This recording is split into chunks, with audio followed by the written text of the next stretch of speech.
오늘 오전에 하나님 말씀은 디모데후서 3장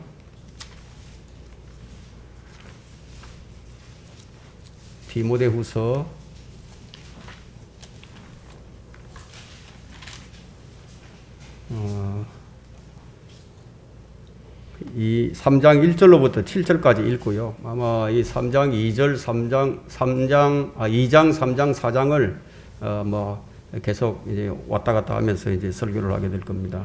우선 3장 1절부터 7절까지 제가 받들어 읽겠습니다. 또 이것을 알라. 마지막 날들에 아주 어려운 때가 오리라. 사람들이 자기를 사랑하고 돈을 사랑하며 자긍하고 교만하며 하나님을 모독하고 부모에게 불순종하며 감사하지 아니하고 거룩하지 아니하며 무정하고 화해하지 아니하며 모함하고 절제하지 못하며 사납고 선한 것을 좋아하지 아니하며 배반하고 분별이 없으며 자만하고 쾌락을 사랑하는 것이 하나님을 사랑하는 것보다 더하며 경건의 모양은 있으나 경건의 능력은 부인하리니 이런 자들에게서 돌아서라. 이들 중에는 가정집에 몰래 들어가 어리석은 여인들을 사로잡아 죄들을 짊어지게 하여 여러 가지 정욕으로 끌려가게 하는 자들이 있나니 항상 배우나 진리의 지식에는 결코 이를 수 없느니라. 자, 오늘 설교 제목은 이 마지막 날들의 배교 속에서 그리스도인이 살아가야 하는 방법입니다. 마지막 날들의 배교 속에서 그리스도인이 살아가는 방법.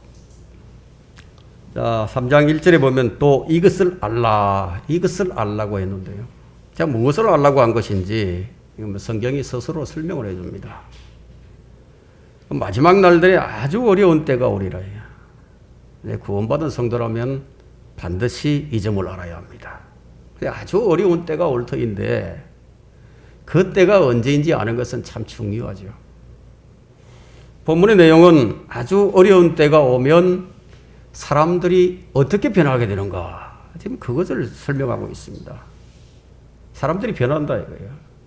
이전과는 다르게 변하는 거예요. 주님께서 이 바리새인들에게 이런 책망을 하셨는데요. 오 너희 윗선자들아, 너희가 하늘의 현상은 분별할 줄 알면서도 시대의 표적들은 분별할 줄 모르느냐 하고 이렇게 책망을 하신 적이 있습니다. 지금 우리는 이 시대의 지금 표적들을 보고 있습니다. 이 세상이 어떻게 돌아가고 있는지, 특히 마지막 날들에 교회의 배교가 만연하는 모습을 우리가 보고 있는 거예요. 이런 마지막 날들을 사는 우리는 우리가 어떻게 합당하게 살아야 할 것인지에 대해서 알아야 한다는 거예요. 성경에는 그리스도인들이 어떻게 살아야 하는지에 대한 방법이 여러 곳에서 기록되고 있지만 이 한 시간으로 다 확인해 볼 수가 없어요. 오늘은 이 본문의 내용에 가능한 한 충실하면서요, 이 세 가지 제목을 가지고 이 강론을 하고자 합니다. 첫째는 교회의 마지막 날들에 관한 부정적인 예언들이고요. 두 번째는 그리스도인들이 마지막 날들에 직면하게 될 일들.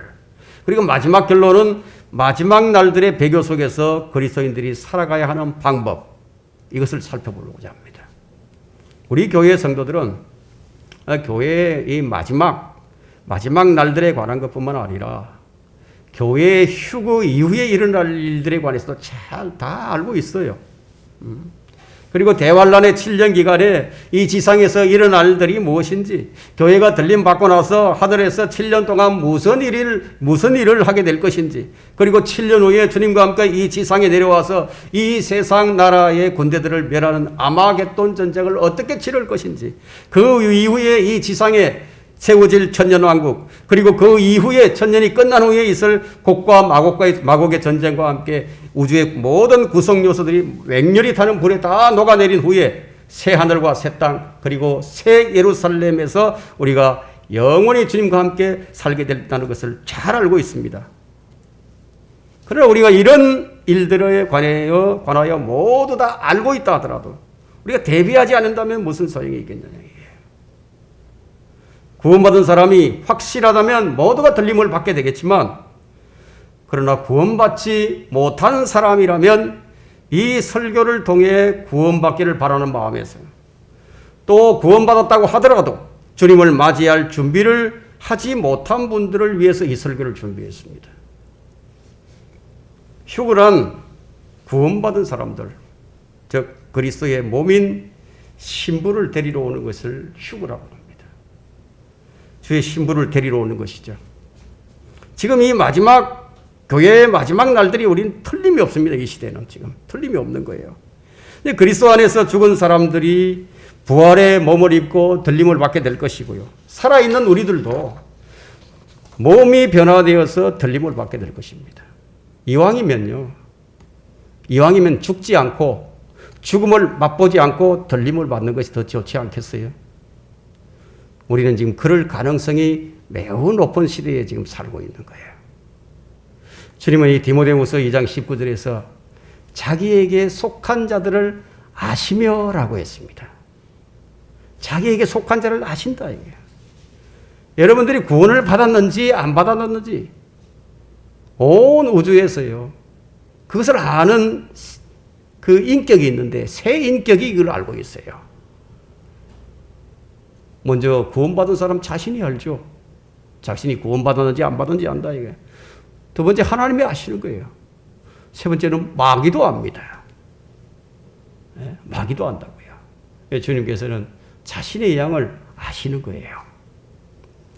그냥 우리나라에서 그 휴거나 이 재림에 관한 설교가 뭐 교회에서 거의 지금 사라졌어요. 설교를 하지 않습니다. 물론 뭐 이런 일이 생긴 것 중에 가장 큰 원인이라면은 한 30년 정도 됐나요? 한 30년 전에 이 다미 선교회라고 있습니다. 이장님의 다미 선교회. 그 휴거 파동이 한 번 있었죠. 이것이 큰 역할을 했다고 볼 수가 있습니다. 그러나 근본적으로는 한국 교회에 문제가 있어요. 주의 재림을 믿지 않는 근본적인 원인이 있는데 그 원인이 왜 생겼느냐고 하면 이 교회가 이스라엘을 대체했다는 것 때문에 그런 교리예요. 로마 카톨릭으로부터 유래된 이 대체 신앙이 자리 잡은 것이 가장 큰 원인이라고 볼 수 있습니다. 교회가 로마 카톨릭이 이 사도들을 계승했다. 이런 주장을 하고 교회가 이스라엘을 대체했다고 하는 이런 대체 신앙이 바로 카톨릭 교리죠. 이런 대체 신앙이 정립이 되면은 그냥 천년왕국이 없어져 버리는 거예요. 무천년적인 신앙이 되어 버립니다. 이런 무천년주의 신앙이 거의 모든 지금 개신교들을 다 장악해 버렸어요. 그래서 재림과 휴거를 얘기하기란 근본적으로 좀 사실상 어렵게 되어 버렸습니다. 그런 구조 속에 지금 놓여버린 거예요. 그 결과 성경을 있는 그대로 믿지 못하게 되어 버렸습니다. 그대로 믿어야 할 부분에 가서는 교회가 이스라엘을 대체했다는 이런 교리 때문에 성경을 이해하기가, 특별히 재림과 휴거를 이해하기가 어렵게 되어버렸다. 이해와 관련된 성경을 이해하고 가르치고 또 설명하기란 대단히 어렵게 되어버렸습니다. 재림과 휴거에 대해 인정하게 되면 자기들이 구축해 놓은 교리가 무너져 버리기 때문에 재림과 휴거를 이야기하게 되면 그냥 극단적인 종말론자라고 낙인을 찍어버리죠. 자, 먼저 이 본문이 말하고 있는 첫 번째, 교회의 마지막 날들에 관한 부정적인 예언들을 살펴보겠습니다. 디모데후서 3장 1절에서 13장의 내용들은 휴거가 일어나기 바로 직전 상황이에요. 이방인들의 때 동안에 이스라엘이 아닌 그리스도의 몸의 마지막 날들에 역사적으로 일어날 세부적인 예언들이 기록되어 있습니다. 이 시대의 세상 제도에 관한 어떤 25가지 부정적인 특징들이 제시되고 있는데요. 이 진리에 주의를 환기시키지 않는 모든 설교자들은 그야말로 싹군에 불과합니다. 중요한 것은 지금 우리가 살고 있는 이 시대가 교회의 마지막 날들이라는 인식을 하지 않는다면 이 구절들이 마음에 와 닿지 않게 돼요.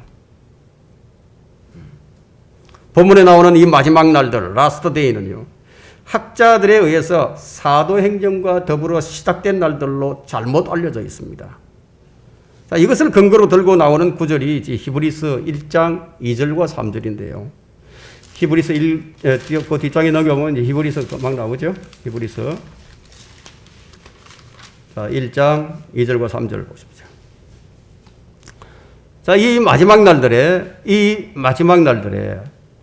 그의 아들을 통하여 우리에게 말씀하셨으니 이 아들을 만물의 상속자로 세우시고 또 그를 통하여 그분께서 세상들을 지으셨느니라. 그는 하나님의 영광의 광채시며 그분의 인격의 정확한 형상이시고 그의 능력의 말씀으로 만물을 붙들고 계시며 친히 우리 죄들을 정결케 하시고 높은 곳에 계신 위엄 있는 분의 오른편에 앉으셨으니. 자, 이 구절에 의해서 일반적으로 학자들은 이 마지막 날들이 그리스도의 초림과 함께 시작이 되었다고 이렇게 가르칩니다. 이들의 실수가 뭐냐면 성경에 이제 마지막 날들이라고 나오면 무조건적으로 그냥 그때부터 마지막 날들인 줄 그렇게 생각을 해버리는 거예요. 성경에 구원이 나오면 모두 지옥으로부터 구원받는 이런 생각을 가지게 되는 것과 마찬가지죠. 근데 그 문맥이 어떤 시대, 어떤 경륜을 말하고 있는지 찾거나 연구해보지 않고요. 여기 지금 하늘에 오르셔서 하나님의 오른편에 앉아 계신다고 하니까 그렇게 생각을 해버린 거죠. 이 거짓말에 의해서 배교자들은 지난 2000년 동안 왕국을 가져오기 위해서 노력을 아끼지 않았어요. 천국 건설자들이 되어버린 거죠. 성경에는 이 유대인들을 위한 마지막 날들이 있습니다. 이 날들은 사복음서에 등장하고 있죠. 이 유대인들이 그들의 메시아를 십자가에 못 박았을 때요, 예수님께서는 그들을 용서하셨어요. 그래서 그들은 사도행전에서 두 번째 기회를 얻게 되었는데, 이 때문에 베드로가 사도행전 2장과 3장에서요, 재림에 관한 설교를 하면서 대환란과 재림에 관해 다루고요, 교회 시대와는 무관한 요엘서의 구절들을 인용해서 설교를 한 겁니다. 그래서 사도행전 7장 55절에 이르게 되면 예수님께서 다시 돌아오실 준비를 하고 계시는데, 스데반이 선교할 때 이제 그 하늘이 열리고 스데반이 이제 하늘을 보았죠. 그런데 물론 이것은요, 유대 지도층에 속한 사람들이 그분을 영접한다는 전제 조건 하에 그런 거예요. 그러나 그들은 영접하지 않았습니다. 이로 인해서 마지막 날들은 거의 2000년 동안 연기되어 버린 거예요. 그 2000년이 지금 지났어요. 이 히브리스의 저자는 배림 바로 직전 다니엘의 70째 주의 후반부에 속하는 히브리인들을 겨냥하여 쓴 거예요. 그리고 히브리스 12장 26절에는 아들께서 말씀하실 때 하늘과 땅을 흔드신다는 사실을 우리가 주목해 볼 필요가 있는데, 그때에 그분의 음성이 땅을 뒤흔들었거니와 이제는 그분께서 약속하여 말씀하시기를 내가 또 한 번 땅뿐만 아니라 하늘까지도 뒤흔들리라고 하셨느니라. 주님이 초림하셔서 초림 때는 이렇게 하시지 않았어요. 그럼 언제 하시느냐? 재림하셔서 이렇게 하신다는 겁니다. 그 27절에 이제 또 한 번이라는 말의 의미는 이미 피소된 것들로서 흔들리는 것들을 제거하고 흔들리지 않는 것들을 남겨두시리라. 이렇게 이 말씀을 보게 되면요, 그리스도의 초림이 아님이 분명하죠. 히브리서 12장 28절을 이어서 28절을 보면요, 그러므로 우리가 흔들릴 수 없는 왕국을 이어받으리니 은혜를 소유하자. 우리가 이 은혜로서 하나님을 기쁘게 섬기되 경외함과 경건한 두려움으로 할지니 하나님은 소멸케 하는 불의심이니라. 흔들린다는 것은 사라질 것들을 의미하고 있습니다. 사라질 것들인데, 흔들리는 것들은 뭐가 있죠? 인간이 있죠. 인간, 그리고 현재 창조물, 그리고 현 세상의 제도, 그리고 모든 인간의 욕망과 탐욕, 이런 것들이 흔들릴 것들이에요. 사라지지 않고 흔들릴 수 없는 것들은 하나님이시죠. 하나님의 자비, 그분의 의, 그분의 왕국, 그분의 구원, 예수 그리스도의 말씀, 하나님의 말씀, 하나님의 자녀들, 그리고 하나님의 뜻을 행하는 사람들이에요. 그래서 성경에서 이제 마지막 날들이라고 나오면은 어떤 한 시기에만 국한시켜서는 안 된다는 것이죠. 문맥을 살피고 행간을 살펴서 그 마지막 날이 무엇을 또 어떤 시기를 지시하시는지 정확한 판단을 해야 합니다. 디모데후서 3장 1절에 또 이것을 하라. 마지막 날들에 아주 어려운 때가 오리라. 자, 이것은 이제 무엇을 말해주고 있느냐 하면요. 아담의 성품으로 말미암아 근본적인 죄들이 정말 시간이 지남에 따라서 계속 증가할 것이라는 사실을 말해주고 있습니다. 그러다가 휴거 바로 직전에 가서는 죄를 짓는 것이 모든 사람들에게 일반적인 현상이 될 것이라는 얘기예요. 이런 결과는 무엇으로 이루어지느냐면요. 뉴스 매체들입니다. 대중 매체들, 통신을 통해서 이루어집니다. 이런 통신 매체들은 그야말로 머리 끝부터 발끝까지 온통 인본적이고 세속적인 조직으로 이루어져 있습니다. 그 목적은 인간을 받드는 거예요. 인간을 신격화시키는 겁니다. 인간이 만물의 척도라고 생각하기 때문에 이런 사상이 그 시작은 사람들이 자기를 사랑하는 것으로부터 시작이 된다는 점이에요. 재림 전에 일반적으로 일어날 가장 뚜렷한 특징은 자기를 사랑하는 것이에요. 자기를 사랑한다.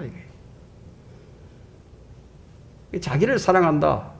이것은 인간이 하나님을 교정시킬 수 있을 만큼 똑똑하다는 얘기예요.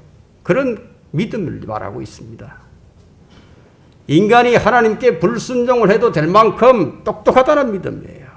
하나님을 제거시킬 만큼, 인간 자신이 신을 만들 만큼, 인간 자신의 타락을 정당화할 만큼 인간이 똑똑해졌다는 얘기예요. 이것이 자기 자랑이에요. 자기 사랑이다. 이게. 지금 이 본문이 말하고 있는 이 마지막 시대의 특징은요, 사랑이에요. 이 사랑은 자신들의 잘못된 죄악들을 덮어버리는 사랑입니다. 사람들은 자기를 사랑하는 거예요. 자기를 사랑합니다. 이 다음에 나오는 24가지의 목록들은요, 이 자기를 사랑하는 것으로부터 시작이 됩니다. 돈을 사랑하며, 자긍하고, 교만하며, 보세요. 가지면 가질수록요, 더 가지려고. 돈이 아무리 많아도 만족하지 못해요. 자신의 많은 것들을 자랑하죠. 사람들은 자기들의 분야에서 자랑하기를 좋아해요. 심지어는 악인들도요. 악인들도 죄를 경쟁을 하듯이 자랑을 하는 거예요. 하나님을 얼마나 많이 모독을 했는지, 자기 의가 얼마나 대단한지, 자기 머리가 얼마나 좋은지요. 꾸며낸 얘기와 신화들이 얼마나 그럴듯한지요. 이 하나님의 말씀을 얼마나 신랄하게 비평하는지 자랑하는 거예요. 그런 것을 가지고 자랑을 합니다. 하나님을 모독하고 부모에게 불순종하며 사람들의 입에는 독설과 저주로 가득 차 있습니다. 자기가 조금이라도 손해를 보거나 해를 입게 된다면 그것이 무엇이 되었든지 저주와 독설을 퍼부어버립니다. 사람들은 자신의 권리를 참 요구를 하면서요. 한번 보세요. 쓰레기는 아무데나 그냥 버려버린다고. 부모가 자식에게 회초리를 들게 되면 자식이 부모를 고소를 합니다. 이런 일들이 1950년도 있었던 일이 아니에요. 30년 전에도 있었던 일이 아닙니다. 이 마지막 날들에 있는 일이에요. 부모에게 불순종하는 자들은 늘 있어 왔죠. 그러나 지금 바울이 말하고자 하는 것은 개인적으로 이런 죄를 짓는 자들을 말하는 것이 아니라, 이 바울이 말하고자 하는 것은 마지막 날들의 사람에 관해서 얘기하는 거예요. 사람들에 관해서 얘기하는 거예요. 요즘 이 자식들이 돈을 달라고 했는데 돈을 안 준다고 부모를 죽이는 세상이에요. 그런 세상이라고 지금. 감사하지 아니하고 거룩하지 아니하며 배는 부르고요. 먹을 것은 넘치는데 통장에 돈이 가득 들어 있어도 감사할 줄 모르죠. 무정하고 화해하지 아니하며 자기 편이 아니면 뭐 무정하게 짓밟아 버립니다. 네 편, 내 편을 가르고요. 철저하게 상대에게는 무정합니다. 성도착자들, 유아 학대자들, 공산주의자들 모두 애정이 없는 이 본래 무정한 자들이에요. 화해를 모르죠. 지난 500년간 체결된 조약들 가운데요. 가치 있는 것이 단 하나도 없습니다. 오늘날의 정전협정, 평화협정 이런 것들은 비극을 연출하는 연극에 불과합니다. 여러분 베트남 협상, 아프간 협상 한번 보세요. 그 비참함을 한번 보세요. 바로 이런 것들을 말해주고 있습니다. 협상에 참여하는 모든 사람들은 도덕적, 윤리적 수준은 자신들의 사리사욕을 추구하는 그 편의주의를 넘지를 못해요. 이들은 모두 상대론자들입니다. 모두 자기를 사랑하는 자들이에요. 그런 자들은 모함을 하죠. 모함을 합니다. 그래서 언론은 중상과 고소를 먹고 사는 거예요. 자신의 유익을 위해서라면 뭐 양심 따위는 상관이 없어요. 어떤 협의도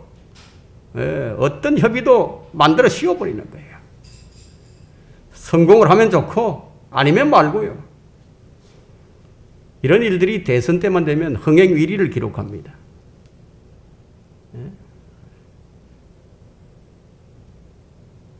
자기를 사랑하는 사람들은 절제하지를 못해요. 사람들의 업력이 가득한 자신의 눈을 통제하지를 못합니다. 더 악해져만 가는 타락의 길에서 멈출 수가 없어요. 브레이크가 고장난 자동차와 같아요. 여러분 지금까지의 역사를요 뒤집어 버리고 미화시키는 거예요. 죄종들은 자신들의 손과 발이 자신들의 정욕에 묵혀 있습니다. 그러면서도 사람들에게서 자신을 자유롭고 의로운 사람이라고 생각하게 만들죠. 이런 일들이 자기를 사랑하는 사람들에게서 나오는 거예요. 이런 사람들은 사납고 선한 것을 좋아하지 않습니다. 교회를 탄압을 하죠. 교회 폐쇄 명령을 내리죠. 예배를 드리지 못하게 만들죠. 차별금지법은 기독교를 탄압하기 위한 만든 법안입니다. 지금 이 미국 학교에서는 성경을 못 읽죠. 기도도 못합니다. 학교뿐만 아니라 공원에서도 못하게 한다 이거예요. 그러나 이슬람 회교도들은 허용을 합니다. 이게 차별금지법이에요. 역차별이죠. 기독교를 말살하려는 법안이에요. 지옥과 심판을 비웃죠. 자기를 사랑하는 사람들은 배반하고 분별이 없고 자만합니다. 약속을 어기고 배반을 합니다. 이중 플레이를 하죠. 여러분 보세요. 지금 뭐 컴퓨터 해킹해가지고요. 얼마나 많은 사건들이 일어납니까? 자기 중심적이고 자기가 높임을 받는 것이 목표고 자기를 사랑하며 자기를 속이는 바보들이다. 이게. 쾌락을 사랑하는 자들이 하나님을 사랑하는 자보다 훨씬 더 많이 있어요. 사람들은 쾌락을 사랑합니다. 100회 무익한 영화를 보는데 수백억을 소비를 하죠. 사람들은 하나님의 사역에 동원되는 시간보다요. 오히려 자기 쾌락을 위해서 스포츠를 보는데 몇 배의 시간을 더 쏟아붓습니다. 그래서 성경은 쾌락을 사랑하는 것이 하나님을 사랑하는 것보다 더하며 주말이면 교회로 모이는 것보다는 여가 선용을 위해서 여행을 떠납니다. 그런데 성경학자들이 이 디모데후서 3장의 내용을 디모데가 살았던 시대로 한정시키는 것은 참으로 비극이 아닐 수가 없어요. 만일 이것이 사실이라면요. 고린도전서 15장 51절로부터 52절에 나오는 이런 말씀들은 그러면 고린도 교회 성도들에게만 해당이 되는 것인가요? 그러나 우리가 다 잠잘 것이 아니요 라고 기록한 이 말씀은 기록자를 포함해서 고린도 교회의 그 어느 누구도 눈 깜짝할 순간에 변화된 적이 없어요. 이 고린도전서 13장에서 지금 말씀하고 있는 우리는 마지막 날들에 살고 있는 누군가를 지목하여 한 말이에요. 그들이 누구예요? 바로 우리들이다 이거예요. 만일 이것이 사실이 아니라면요, 우리는 데살로니가전서 4장 15절을 읽을 필요가 없게 되죠. 왜냐하면 이들 가운데 주님께서 오실 때까지 살아남아 있는 자가 아무도 없기 때문이에요. 휴거와 재림에 관한 말씀은 마지막 날들을 살고 있는 성도들에게 한 말씀이에요. 경건의 모양은 있으나 경건의 능력은 부인하리니, 무슨 말씀이죠? 예배를 드리는데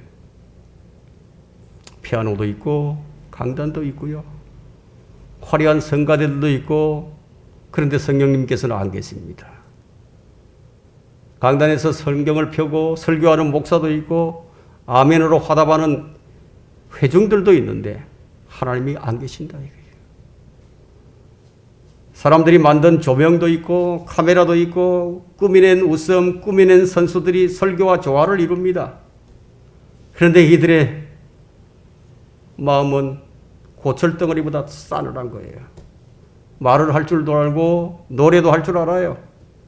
주님께 영광을 돌리고 주를 찬양하라, 모든 영광을 주님께, 좋으신 하나님, 하나님께서 복 주시기를, 서로 사랑합시다.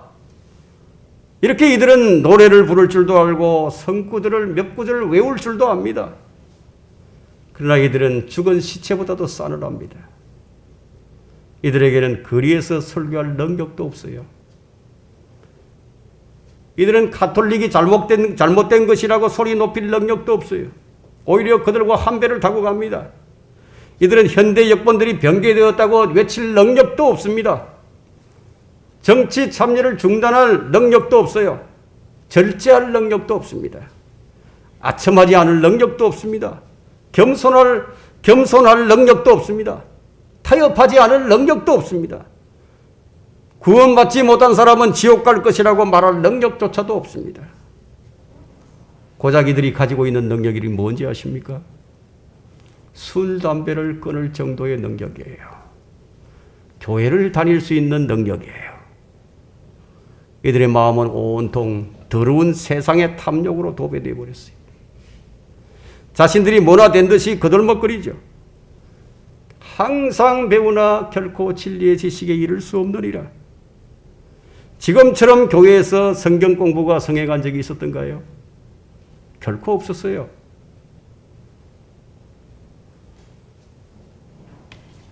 온갖 성경 지식을 배우지만 그릇된 지식만을 배울 뿐이에요. 진리의 지식에는 이르지 못한다. 이 말들은 모두 마지막 날들과 관련되어 있는 사람들에게 하신 말씀이에요. 두 번째는 그리스도인들이 마지막 날들에 직면하게 될 일입니다. 3장 8절에 이렇게 말씀하죠. 얀네와 얀브레가 모세를 대적한 것 같이 이제 그들도 진리를 대적하니 이 사람들은 마음이 부패하고 믿음에 관해서는 버림받은 자들이라. 이렇게 마지막 날들에 관하여 다루고 있는 내용 중간에 지금 모세가 등장하고 있어요. 모세가. 자, 이것은 교회의 마지막 날들에 있을 배교가 마지막 날들 교회가 끝나고 그 파라오와 그의 마법사들과 대결하기 위해서 모세가 다시 나타나는 것을 알리는 이 서막이에요. 서막. 진리를 대적하는 자들의 등장이죠. 자, 이들은 어떤 자들입니까? 진리를 대적하니 이 사람들은 마음이 부패하고 믿음에 관해서는 버림받은 자들이라. 부패한 마음은 항상 배우는 과정 다음에 나옵니다. 배우고 난 다음에 나온다 이거예요. 그 마지막 날들, 즉 휴거가 있기 전에 배교가 일어나게 되는데, 때가 이르리니 사람들이 건전한 교리를 건디지 못하고 그들 자신의 정욕에 따라 가려운 길을 즐겁게 해줄 선생들을 많이 두리라. 또한 그들이 그들의 귀를 진리에서 돌이켜 꾸며낸 얘기로 돌리리라. 디모데후서 4장 3절과 4절이죠. 이런 일들은 마지막 날들에 역사적으로 일어나는 현상들입니다. 일부 신학자들은 이 본문의 배교를 구원받지 않는 자유주의자들이나 현대주의자들에게 적용시켜버리고 맙니다. 만약 구원받지 못한 설교자나 성경교사들이 이런 교리들을 듣는다면 그들은 그것을 이해하지 못할 거예요. 그러나 이 배교는 그리스도의 몸 안에서 일어나는 배교예요. 그리스도의 몸 안에서 배교가 일어난다 이거예요. 이 구절에서 말하고 있는 무리들이 누구예요? 진리를 알면서도 그것으로부터 돌아선 사람들이에요. 사람들이 건전한 교리를 견디지 못한다고 했죠. 그들 자신의 정욕에 따라 가려운 길을 즐겁게 해줄 선생들을 많이 들이라고 했는데 지금 이 시대의 설교자들보다 더 자신의 정욕들을 채워주는 설교자는 일찍이 없었습니다. 이 시대의 사람들은 건전한 교리들을 견디지를 못합니다. 배교는 구원받지 못한 사람들에게 해당되는 것이 아니에요. 이전에 가졌던 믿음을 포기하는 거예요. 이전에 가졌던 충성을 포기하는 거예요. 어떤 견고한 입장에서 떨어져 나가는 것이에요. 이런 것들은 구원받고 거듭난 성도들이 언제든지 저지를 수 있는 죄입니다. 말로만이 충성했던 사람이 아니라 이 배교자들이 누구인가 하는 거예요. 실제로 충성했던 사람들이에요. 실제로 헌신했던 사람들이에요. 구원받은 사람이 바른 믿음에서 떨어져 나가는 것이에요. 이 본문을 통해서 성령님께서 열거하시는 우리가 대목들을 한번 살펴본다면요. 건전한 교리를 견딜 수 없는 것으로 나타납니다. 성경에서 어떤 것에 대해서 분명히 그렇다고 보여주는데요. 바로 그런 대목에서 인정하지 않게 되는 거예요. 바른 설교자들을 없애버리고 대신에 그 자리에 선생들을 두고자 하는 욕망이 생겨납니다. 그래서 바른 말씀을 전파하게 되면요. 화가 나게 되고 신경이 예민해져서 마음이 조마조마해진다. 이들이 필요로 하는 것은 많은 성경 교사들인데요. 이 교사들은 건전하지 않는 교리들을 가지고 와서 그 사람들의 귀를 즐겁게 해준다. 마지막 날들에 유행하는 것이 무엇인지를 한번 보세요. 오늘날이 마지막이 아니라고 말할 수 있는 근거를 한번 대보십시오. 현대 과학 기술이 고안한 유튜브가 그 증거예요. 여러분 스마트폰 하나면요. 온갖 설교를 다 들을 수 있어요. 이제까지 자기가 아는 성경과 반대가 된다면 성경이 틀렸다고 결정을 내려버립니다. 이제까지 자기가 느꼈던 것과 성경이 대치된다면 자신이 느꼈던 것이 옳다고 결정을 내려버립니다. 사실이 아닌 것에 너무 깊게 뿌리를 내린 견고하고 강력한 믿음을 가지고 있는 거예요. 참 무서운 거죠. 자신이 잘 알지도 못하면서 자기 마음에 안 들면 아닌 거예요. 자기 마음에 들면 좋은 거예요. 유튜브를 듣는 사람들이 대부분이 그렇죠. 꾸며낸 얘기는 어떤 것들이 있는지 아십니까? 모든 종교에는 구원이 있다. 로마 카톨릭은 기독교다. 교황은 그리스도인이다. 성경은 최초의 원본에만 영감을 받았다. 예수 그리스도께서 재림하시기 전에 이 땅은 점점 더 평화로워질 것이다. 이건 경건이다. 교회 연합 일치 운동은 성경적인 것이다. 이런 꾸며낸 얘기들을 디모데후서 4장 4절에는 또한 그들이 그들의 귀를 진리에서 돌이켜 꾸며낸 얘기로 돌리리라. 바로 이런 것들로 돌려버린다 이게. 성령께서는 누구에게 이런 말씀을 하십니까? 구원받고 구령하고 전천년적인 믿음을 가지고 있고 근본주의자들이라고 불리는 자들에게 하신 말씀이에요. 오늘날 이 배교는요, 그리스도의 몸 안에서 일어납니다. 몸 밖에서 일어나는 게 아니에요. 배교는 항상 높은 학문을 다루는 지식기관에서 시작이 됩니다. 이곳에서는 자신들을 근본주의자라고 부르죠. 보수주의자라고 부르고 복음주의자라고 부르고요. 아니면 카톨릭, 아니면 그리스도인이라 부른다 이거예요. 배교는 항상 성령께서 능력을 주시고 복 주신 본문을 뜯어 고치는 것으로부터 시작이 됩니다. 배교는 자신들이 믿을 수 없는 본문들의 의문을 제기하는 것으로부터 진행이 됩니다. 그 다음은 자신들이 믿을 수 없는 성경적 교리들을 부인해 버립니다. 이렇게 해서 뭐가 생겨났습니까? 자유주의 기독교가 나타나게 된 거예요. 이런 사역자들이 수만이 넘고 있습니다. 지금 우리는 지금 가려운 길을 즐겁게 해주어야 좋아하는 시대에 지금 살고 있는 거예요. 이들의 귀는 계속 간지럽습니다. 그래서 누군가가 와서 계속 긁어주기를 원하고 있어요. 이들의 귀는 항상 새로운 것들을 말하거나 듣고 싶어서 귀가 간질간질거립니다. 이들은 어떤 새로운 꾸며낸 얘기를 듣고 싶어 합니다. 지금 본문에서 말하고 있는 이 사람들은 모두 그리스도인들이다 이거예요. 왜냐하면 건전한 교리로부터 돌아선 사람들이다 이거예요. 사람들이 견디지 못하는 것이 바로 건전한 교리예요. 입으로만 고백하는 사람들은 무엇이 건전한 교리인지, 무엇이 건전하지 못한 교리인지 알지 못해요. 왜냐하면 자연인은 하나님의 영의 일들을 받아들일 수도 없고 알 수도 없기 때문이에요. 그냥 자연인이란 단순히 그리스도의 복음을 믿지 않는 사람들이에요.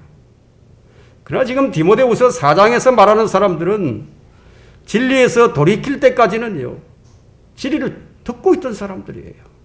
진리를 듣고 실행하던 사람들이에요. 이들이 자신들이 좋아하는 많은 선생들을 듣기까지는요, 건전한 교리를 듣고 있던 사람들이다 이거예요. 이들 자신들이 좋아하는 선생들에게 가기 전까지는 성경적 교리들을 받아들인 사람들이에요. 분명한 사실은 이들 모두가 다 구원받지 않은 자유주의자들이 아니라는 사실이에요. 이 3절에 나오는 사람들, 3절에 보면 때가 이르리니 사람들이 건전한 교리를 견디지 못하고 했죠. 이 사람들은 1절에 따르면요, 그러므로 내가 하나님과 주 예수 그리스도 곧 그가 나타나실 때 그의 왕국에서 산 자들과 죽은 자들을 심판하실 분 앞에서 네게 명하노니, 산 자들과 죽은 자들, 산 자만이 아니라 죽은 자들만이 아니라 산 자들도 해당한다 이거. 지금 현재 나타나고 있는 배교는 그리스도의 몸만에서 일어나는 거예요. 그리스도인들이 마지막 날에 직면하게 될 일들 가운데 하나는 마귀의 올무에 걸려있는 사람들이 많다는 것이 그 특징입니다. 디모데후서 2장 26절 한번 보십시오. 마귀의 뜻대로 그에게 사로잡혔던 그들이 마귀의 올무에서 깨어나올까 함이라. 이 구절이 말하는 것은 마귀는 사람들을 뜻으로 잡을 수 있다는 사실을 말해줍니다. 마귀가 어떤 사람을 사로잡기를 원할 때 그렇게 할 수 있다는 거예요. 그런 능력이 있다는 거예요.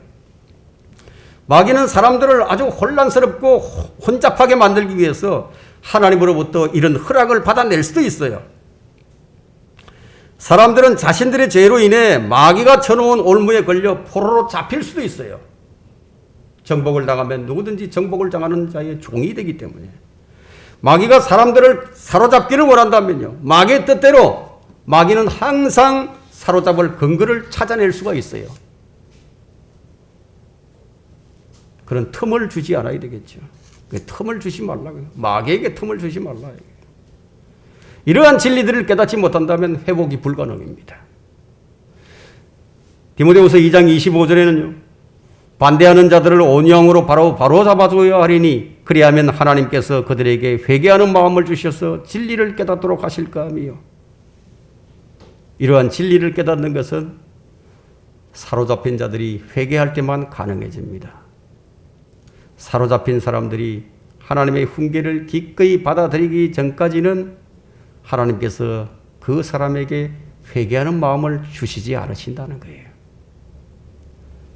본문의 이 말씀을 있는 그대로 살펴보면 복잡할 것이 전혀 없어요. 본문 밖으로 뛰쳐나가서 세세하게 설명해야만 하는 어려운 교리도 하나도 없어요. 어느 학자의 도움을 받을 필요도 없고요. 어떤 헬라어 본문의 보충 설명을 필요도 하지도 않아요. 단지 이 본문을 선명하게 그냥 읽기만 하면 돼요. 그럼 이해하는 거예요. 3장 12절에는 실로 진리를 실행하는 사람이 박해를 받는 것을 볼 수 있는데 실로 그리스도 안에서 경건하게 살고자 하는 모든 사람은 박해를 받을 것이기 때문이라. 이 말씀대로 마지막 날들에 사는 그리스도인들이 당할 고난입니다. 나도 하나님을 위해서 살겠다. 나도 하나님께서 좋아하시는 것을 좋아하고 하나님께서 사랑하시는 것을 사랑하고 하나님께서 미워하는 것을 미워하고 그렇게 살겠다고 마음의 결정을 내렸다면 아주 잘한 일이에요. 후회할 잘못을 저지른 것이 아닙니다. 그러나 성경이 말하는 분명한 사실은 교회사 가운데 어떤 경우에도 성경대로 실행하는 사람들이 다수의 종교적인 사람들에 의해서 멸시를 받았고 조롱을 받았고 업신여김을 받았고 정오를 당했고 공격을 피한 적이 없다는 사실이에요. 진짜와 가짜가 여기서 드러나는 거예요. 진짜 진리를 실행하는 사람들에게는 박해에 대한 콤플렉스가 없어요. 박해를 두려워하지 않는다 이거예요. 그리스도를 위해 살고자 하고 하나님을 기쁘시게 해드리고자 하는 한 세상과 함께 할 수가 없죠. 마귀를 기쁘시게 할 수 없죠. 마귀를 기쁘게 할 수 없다 이거예요. 결정은 앞에 놓여 있는 거예요. 꼬리가 되든 머리가 되든 그 외에는 없다 이거예요. 경건하게 살든지 안 살든지 둘 중에 하나다 이거예요. 베드로후서 2장 2절에는 또 많은 사람들이 그들의 파멸의 길을 따르리니 그들로 인하여 진리의 길이 비방을 받을 것이라고 했습니다.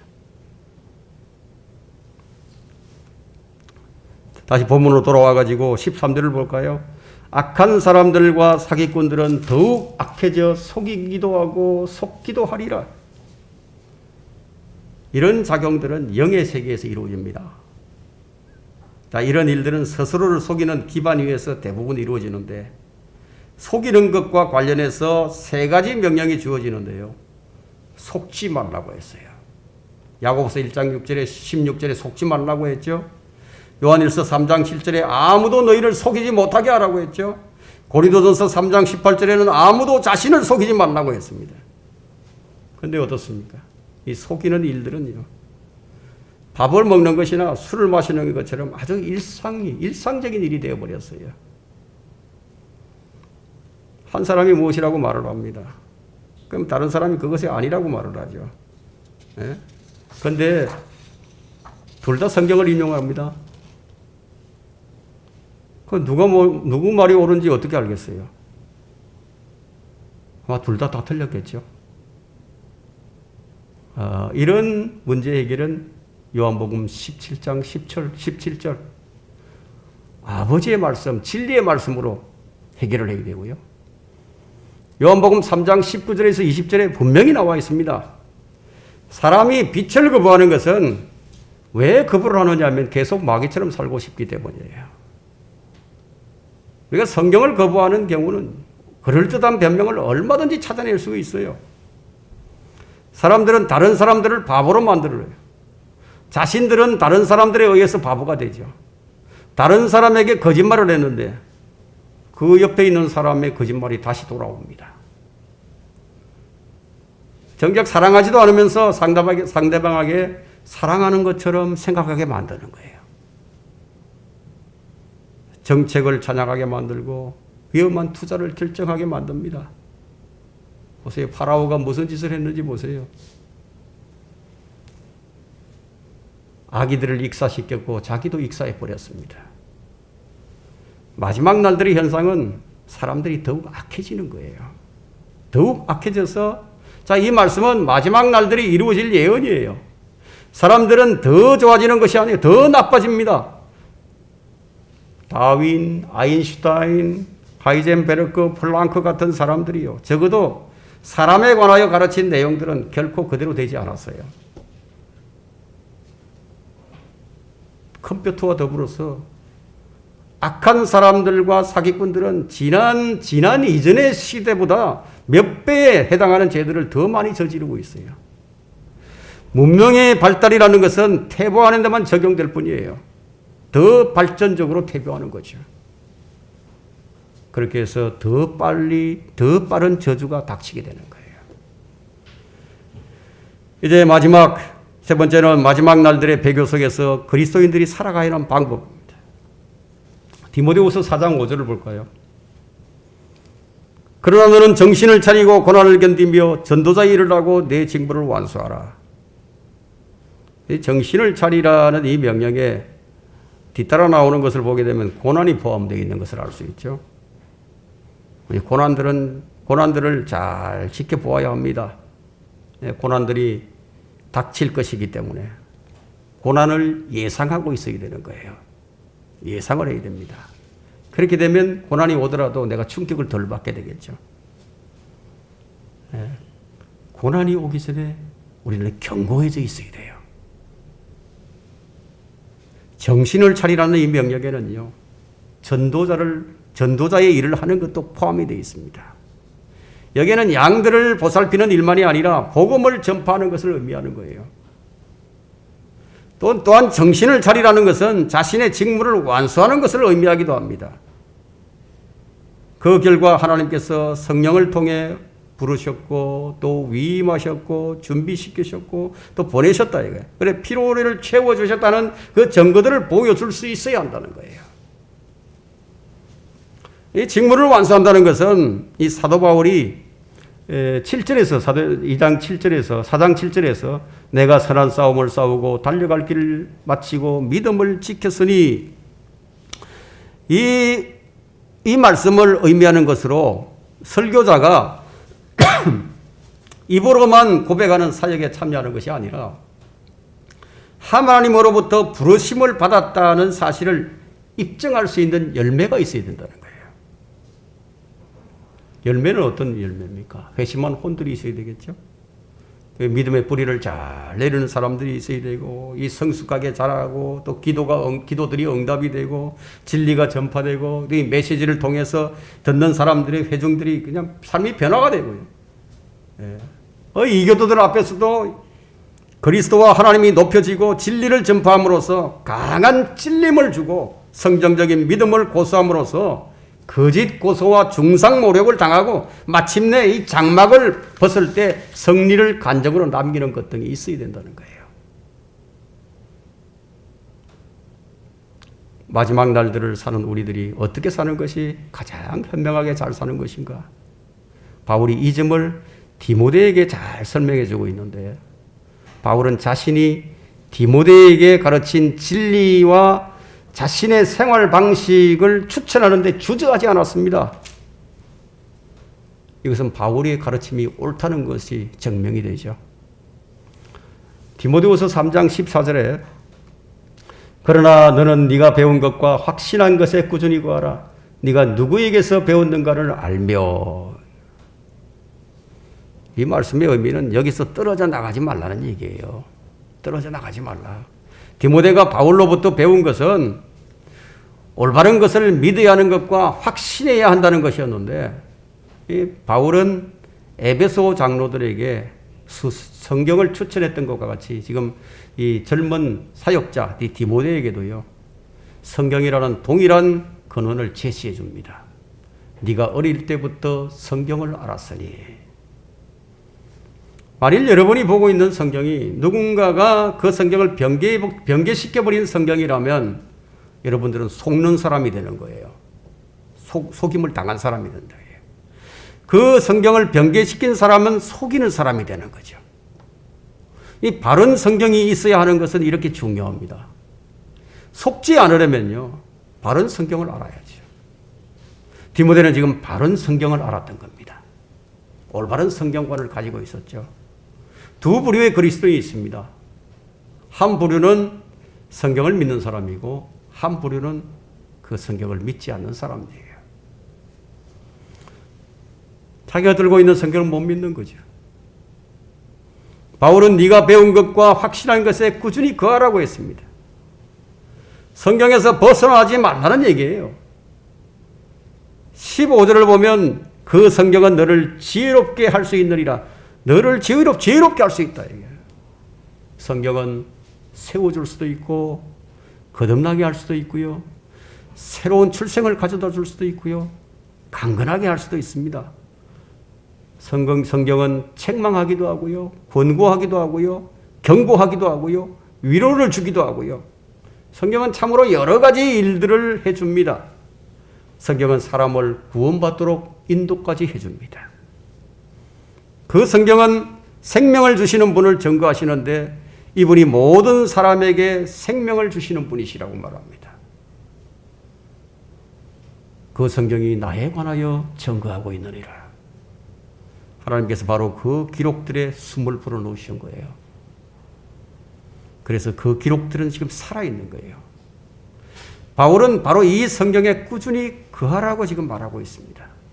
특히 이 마지막 날들을 사는 우리들이 삶의 방식은 성경에 꾸준히 거하는 거예요. 바울은 마지막 날들의 배교 속에서 그리스도인들이 살아가야 할 최상의 방법을 지금 설명을 해주고 있습니다. 디모데후서 4장 6절에 내가 이미 제물로 드려질 준비가 되었고 제물로 드려질 준비를 갖추고 사는 것이 최상의 방법이에요. 내가 제물로 드려질 준비가 되어 있다. 주님을 배울 준비를 갖추는 것이야말로 최상이지 않겠어요? 이것 외에 다른 무엇이 더 있을 수 있죠? 바울은 지금까지 살았던 사람들 가운데요. 가장 위대한 사도로서 가장 모범적으로 예수 그리스도를 따랐던 사람이에요. 그가 이제 막 순교를 당하고자 합니다. 바울은 지금까지 수도 없이 들어져 왔어요. 바울의 전생에는 그야말로 주를 위해서 드려진 번제물이었습니다. 바울은 구약에서 드렸던 제물처럼 하나님을 위해 자신을 태웠던 사람이에요. 동역자들에게도 자신들의 몸을 살아있는 제물로 드리라고 권면을 했습니다. 바울이 그리스도께로 인도한 이방인들도 하나님께 드리는 제물들이라고 불렀습니다. 그 바울이 이제 하나님을 위해 목을 내놓습니다. 부연해서 좀 더 설명하자면 우리는 떠날 때가 이르렀습니다. 이제 우리는 변화를 받아, 즉 몸의 구속을 받아 이 땅을 솟구쳐 올라 주님 계신 곳으로 끌려 올라가게 될 것입니다. 그렇다면 우리는 어떤 준비를 해야 하는가 하는 거예요. 그것이 7절이죠. 4장 7절에 내가 선한 싸움을 싸우고 달려갈 길을 마치고 믿음을 지켰으니 바로 이것이에요. 하나는 싸움이고 또 하나는 믿음이고 또 다른 하나는 마치는 거예요. 선한 싸움은 그리스도인으로서의 싸움이에요. 우리의 싸움은 혈과 육에 대항하는 것이 아니요 정사들과 권세들과 이 세상의 어둠의 주관자들과 높은 곳에 있는 영적 악에 대항하는 것이라. 달려갈 길을 마친다는 것은 마라톤 경주를 완주하는 것을 의미합니다. 이 모든 일들은 믿음을 지키는 가운데서 행해져야 합니다. 선한 싸움을 싸우고 달려갈 길을 달려가는 도중에 발생하는 것이요. 어떤 일이 일어나는지 아십니까? 배교예요, 그것이. 그것이 배교라는 거예요. 배교라는 것이 무엇인지 아십니까? 믿음을 떠나는 사람들도 속출하게 되고요. 믿음을 부인하는 사람들도 속출하게 되고요. 믿음에서 정도를 이탈하는 자들도 속출하게 되는 거예요. 그들에게는 무엇이 없죠? 이후로는 나를 위하여 의의 면류관이 마련되어 있어 이것이 없는 거예요. 면류관이 없다 이거예요. 면류관을 말할 때는 통치한다는 그런 내용이 들어있는데 믿음을 지키지 못하게 되면 하나님과 그리스도의 왕국에서 통치권이 없어져 버립니다. 에베소서 5장 5절이에요. 교회 시대인 지금은 우리가 통치하는 것이 아니에요. 우상 목자들이나 불의한 정직이들이 지금 교회 통치자들로서 통치를 하고 있지만 그들의 종착역은 지옥이에요. 우리는 언제 통치를 하게 되느냐? 우리는 주님과 함께 이 땅에서 통치를 하게 될 터인데 주님이 지상 재림하신 후에요. 천년의 통치는 계시록에서 6번이 나옵니다. 그 면류관을 언제 주시느냐? 그날에 그것을 내게 주실 것이며 8절에 말하고 있는데 그날은 데살로니가후서 2장 1절에서 2절에 그리스도의 날이라고 불리고 있고요. 에베소서 4장 30절에는 구속의 날이라고 불리고 있습니다. 이 날은 주의 날과 겹치고 있지만은 주의 날과는 달라요. 주의 날에는 이 지상에서 일어나요.